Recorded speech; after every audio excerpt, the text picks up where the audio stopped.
What's the highest you've ever slept at? Almost a mile. When you don't have a fear of heights, it's not really scary. It's like being in the craziest treehouse that you can possibly imagine. That's Mark Sinnott. He's a professional rock climber, and he's talking about sleeping in a tent. They're called portaledges. That's hanging off the side of a mountain. He's been climbing for over 30 years, and his favorite walls to climb are really, really high. Alpine big wall climbing is Here? the pursuit of scaling the biggest cliffs on planet Earth. Oh, and here. They take a few days to summit, so he has to camp out along the way. So I want to know, what does it feel like to sleep in a portaledge hanging off the side of a mountain? The one thing that's more or less ever present in the mountains is wind. It can be pretty violent. You can experience hurricane force winds. There's also this thing that we call the Bronco ride. Wind comes in, hits a cliff, and it really has nowhere to go except for up. Eventually it hits you and your ledge, and it can lift the whole thing up. So you can be suspended, and then of course the ledge like slams into the wall. You're just thinking about surviving. And that wasn't the worst of it. The smell in the ledge is not nice. You don't change your clothes, you don't bathe. It's wicked scummy. But people love it. They continue to climb and explore through all of this punishment because there's still that one question left. How does it feel? The way it makes you feel is like a tiny speck of dust. It's very empowering. It really is just like kind of the most spectacular spot that you can be on planet Earth.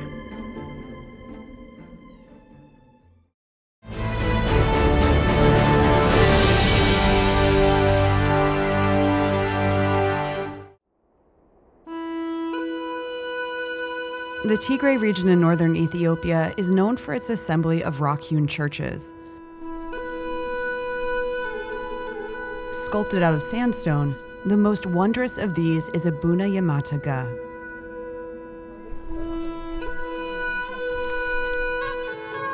There's only one way up. You have to climb this cliff face. Welcome to the world's most perilous church.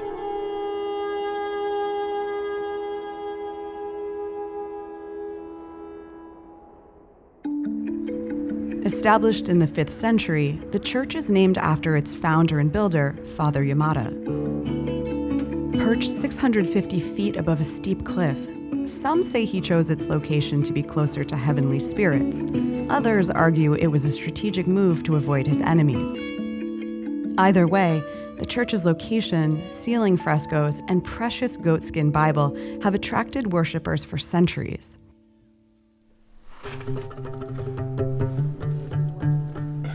The church has 20 clergymen and is managed by this high-ranking priest.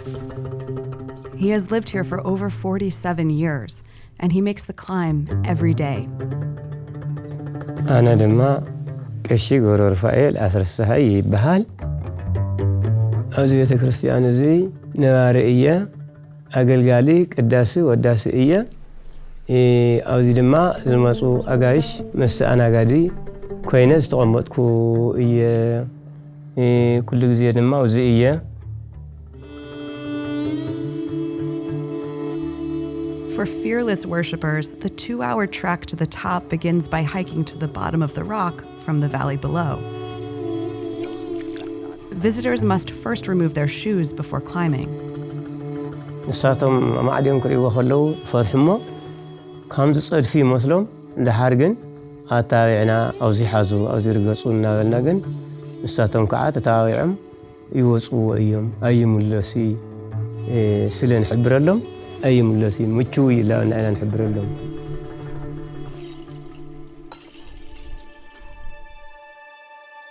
The final obstacle to the church's entrance can test the most ardent pilgrim's faith.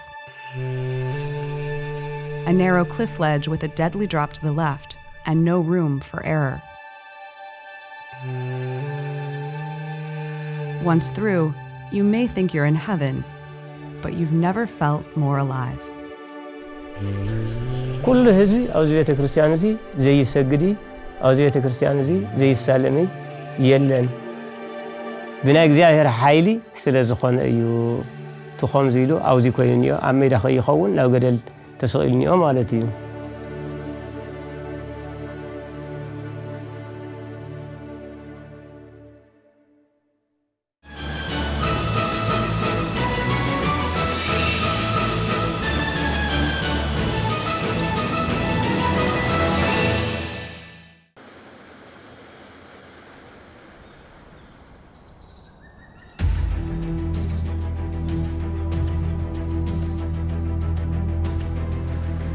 While canyoneering is a brand new sport, it starts with an old-school leap of faith.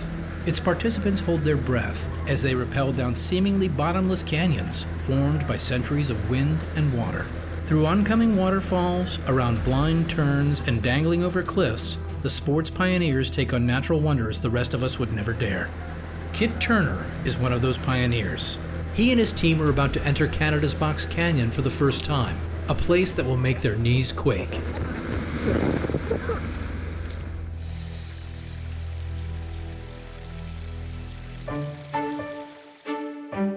I got started running canyons in Hawaii.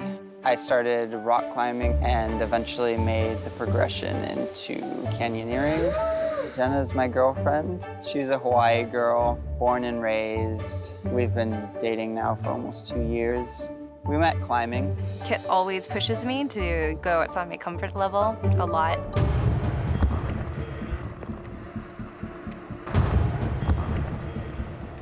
When you're talking about canyoneering, the process of descending a canyon, you have to decide how much rope you want to bring along. You want to decide if the rock quality is going to be good enough to set up anchors for the rappels. You also have to find a good crew that is good under pressure. You're just dealing with lots of complexities of nature, rocks, waterfall. It's just constant problem solving, using your brain, using your body. Canyons are very fickle and they're very weather dependent. Conditions in a canyon can change from one day to the next, from one season to the next. For this particular canyon, Box Canyon, you have to cross the Squamish River. Kayaking across the river, it was an ordeal because you just really have to paddle your heart out just to cut across that current. And then you have to make a sharp U-turn into this little tiny beachfront. So once you cross the river, there's a mosquito-infested hike into kind of the bottom of the Box Canyon stream. And then you hike upstream for a while before you get to the technical part of the canyon, which involves rope. The first thought was, is this man-made? This is not real. It looks like a Disneyland ride. 1, 2,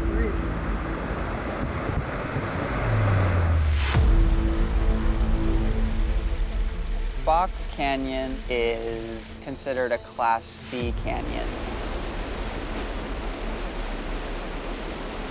Most of the rappels, if not all the rappels, you're going straight through the water course, which is straight through the waterfall, and you're getting pounded by the water. It's hitting you in your face. You're slipping, you're sliding all over the place. My favorite thing about dropping into a canyon is the rush of getting over the edge. This is my passion, man. Like, I can get more pumped than when I'm in a canyon. It kind of adds that element of excitement where you can't see where you're gonna end up. When you're on the edge as an adventurer, when you feel like I could die doing this right now, but I can't back down, and then you do it, it's like the most amazing feeling. I don't get the people that are like, why would you do that? I'm just like, why not? If you don't get it, you don't get it.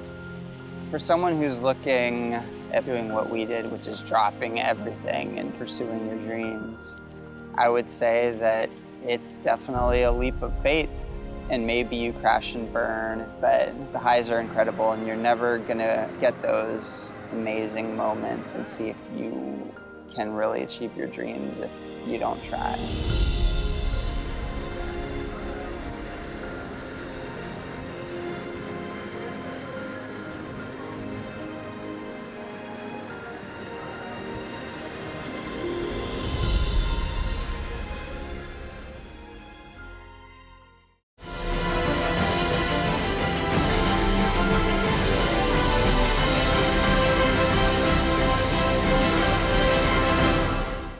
Located in Postonia, Slovenia, is a sturdy castle built into a natural cavern halfway up a 400-foot cliffside.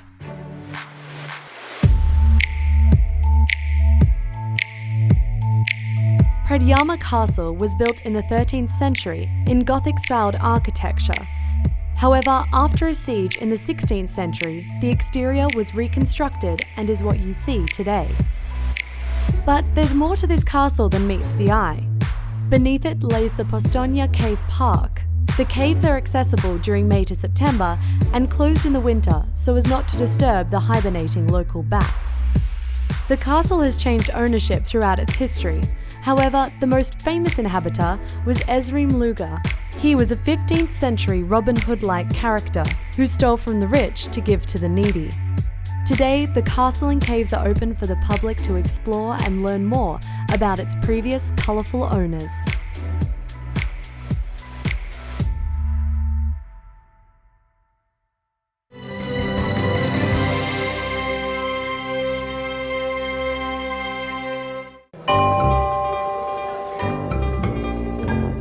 When you're looking out from the platform, usually it's just water everywhere, which makes you feel really, really tiny jumping into this giant ocean.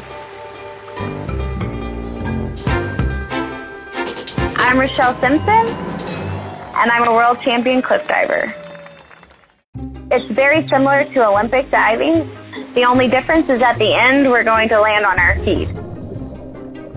As I climb up on the platform, you hear the wind blowing in your ears. Sometimes there's seagulls zooming around my head. I hear the announcer call my name. It's kind of like I'm going into this hallway and the sound slowly cutting out because that's when I'm going into focus. And that's when I set my feet and then my arms go up. I count to 3 and go. Your body's on autopilot and your brain is just sitting back watching. Front somersault, full twist, second somersault, right position, half twist. When you hit the water at first, you don't notice anything, and then it starts all coming back. You create bubbles underneath the surface, and you feel those bubbles pushing you back up to the surface. Quite a cool feeling, actually. And you come up, take a breath of air, and the rush of adrenaline, it's like you've been holding it off and not even breathing until you hit that water. Each time I enter the water, it's another successful moment of convincing my brain to do something I'm scared of. But each time I get a sense of empowerment when I overcome it. I love it.